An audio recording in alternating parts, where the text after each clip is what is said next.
সকল বন্ধুদের অনেক ভালোবাসা। দেখো, আজকে আমরা চলেছি দীঘায়। দীঘা মানে যেন একরাশ উচ্ছ্বাস, ঘুরতে যাওয়া মানে অপরূপার একরাশ উচ্ছ্বাস। আর আমরা সরকারি বাসে করে চলেছি। সরকারি বাসে তখন কিন্তু ফ্রি ছিল না, এটা মার্চ মাসের ঘোরার ভিডিও। আর দেখো, কন্ট্রাক্টর বাবু দরজা আটকে বসে আছে। এবার আস্তে আস্তে আমরা সেকেন্ড হুগলি ব্রিজের উপর উঠবো। এরকম করে রাস্তা দিয়ে যেতে যেতে এত সুন্দর রাস্তা যে বলার বাইরে। আর আমাদের বাংলার পরিবেশের কি কোনো তুলনা আছে? এত অপার সৌন্দর্য, তার কোনো তুলনা নেই। আমি তো যতবার এই রাস্তা দিয়ে যাই ততবার যেন নতুন লাগে।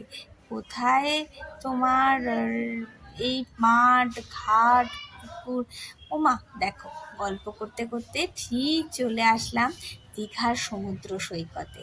আহা হা হা, যতবার দেখি ততবার যেন পুরনো হয় না। আর এদিকে আমি সাজুগুজু করে চলে এসেছি ফটোশ্যুট করে। আর সাজুগুজু করা আর ফটোশ্যুট করতে তো তোমরা জানোই আমি কত ভালোবাসি। আর সেই দীঘার সমুদ্রের ধারে দাঁড়িয়ে দাঁড়িয়ে ফটো যে কত লোক, অজস্র।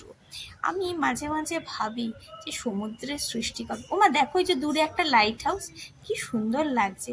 আর শুধু ঘুরলে হবে, একটু তো পেট পুজো করতে হবে। এই জন্য ভাত, ডাল, পাঁপড় ভাজা আর মাছের ঝোল নিয়ে চলে আসলাম। আর এরকম ভিডিও দেখতে সাথে থাকো।